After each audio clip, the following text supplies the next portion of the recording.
show them something while you're telling it to them, you will have driven your point 10 times harder. Simply because seeing is believing. Tracking back to the shots of the pests at the beginning of the commercial, it's one thing to tell people about the dangers of unwanted pests in your house, but to really show them just how disturbing it all is pushes our overarching message that much further. Another example of this would be the cutaway shot of the dog towards the end of the commercial. There's actually a chemical release in most people's brains when they see dogs, causing them to feel emotions. That same chemical release doesn't happen just talking about dogs. So with that in mind, I knew we needed to have a shot of the dog when we actually talked about how the company offers pet-friendly treatments. It helps drive that point so much further. I refer to this as visually strengthening the message. Especially when it comes to producing commercials, this is a huge asset that you have to leverage. Then finally, B-roll is extremely important because it can provide context to your work that otherwise would be really hard to get across to your viewer. Here's an example of what I mean by context. In narrative pieces, one thing that's really hard to convey without B-roll is the passage of time. An issue I see a lot of people make is having a character be in one location and then all of a sudden, they're in a new location. This doesn't make sense to the viewer. Clearly, time has passed in getting from point A to point B, but we never saw any of it. Think about it. Unless you take the same approach as SpongeBob, 5 hours later, how do you actually outline to the viewer that time has passed? Well, what most people do is use B-roll. You can use time lapses to show time passing. You can do a quick montage of a travel sequence, whether that be in a car, walking, running, even taking a plane, whatever it may be. There are tons of ways to showcase this. The key is that you actually need to showcase it. Okay, so now let's cover my top 5 tips for capturing the best B-roll possible. Tip number 1 is to make it relevant. When you're deciding what to film for your B-roll, you need to make sure it aligns with your overarching message.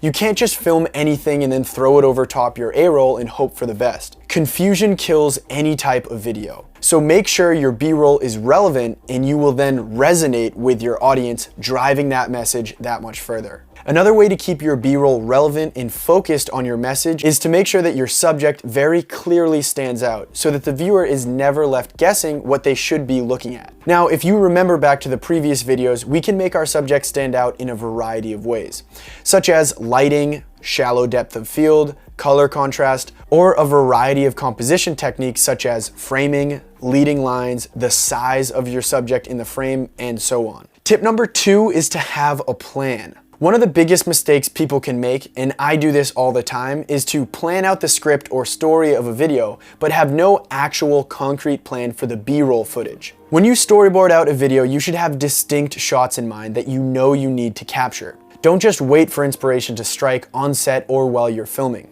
That's a pretty risky game to play. Now, it is great to come up with ideas spontaneously on set. Sometimes those are the best shots that you end up getting.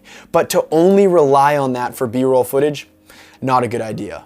Finally, when it comes to having a plan, make sure you know what you want to shoot, but also how you want to shoot it. Know what gear you want to use, what settings you plan on using to actually get the shot, and how are you going to use lighting to get the shot that you want. For instance, a lot of people use slow motion in their B-roll, which is great, but don't just notch up the frame rate to 120 and shoot all of your B-roll. Make sure there's purpose behind each shot you take and how you film each shot. Okay, so tip number 3 is to get a lot of coverage. One of the worst things that can happen to you after filming a video is to get into the editing process and realize you just don't have enough B-roll to adequately fill up your timeline. This tracks back to not having a plan, which is tip number 2. Having a lot of coverage gives you freedom in the editing room to make the creative decisions that will drastically improve the quality of your work. Now, I don't just mean film a ton of different things. I also mean film the same thing, but from multiple angles and perspectives. This will add a ton of depth to your projects and again, gives you more options in the editing room. Think about the making coffee sequence from earlier in the program. Not the most exciting sequence, but we filmed it from a ton of different angles and a ton of different perspectives, giving us the ability to make it look way cooler than it actually was. Tip number 4 is to be creative. This is a given across all aspects of this program, but even more so with B-roll, you need to really stand out. And the best way to do that is to be creative with your shots. If you ask 100 people to film the same exact thing, 80% of people, aside from very small differences, will probably film it the same exact way. 10% of people will probably mess up in one way or another, and then finally, the remaining 10% will all film it in their own really creative way. Your job is to always find yourself in that last 10%. Those are the people who stand out. A rule of thumb that I try to live by when filming B-roll is film everything at least twice. Cover it once in a standard format, like the way that the 80% of people would do it. Whether that's straight on, little to no movement, pretty black and white, then film it again in a way that you think no one else would. This will give you a ton of freedom in the editing room, and hopefully those are the shots that are going to really pop. Then finally, tip number 5 is don't rely only on B-roll. Now you might ask, how can you have B-roll without having A-roll? Well, something I notice with a lot of people when they're first starting, they focus solely on the visual. How do I get my image looking as good as possible? What are the best effects and transitions I can use in the editing room to blow people away? These are all great things to consider, but none of it matters unless there is story serving as the foundation to your work. A-roll is the story. This is the narrative piece that pushes your video forward, from the start to the middle to the end. If you have no A-roll with a motivated story, your video will probably just be a compilation of pretty images.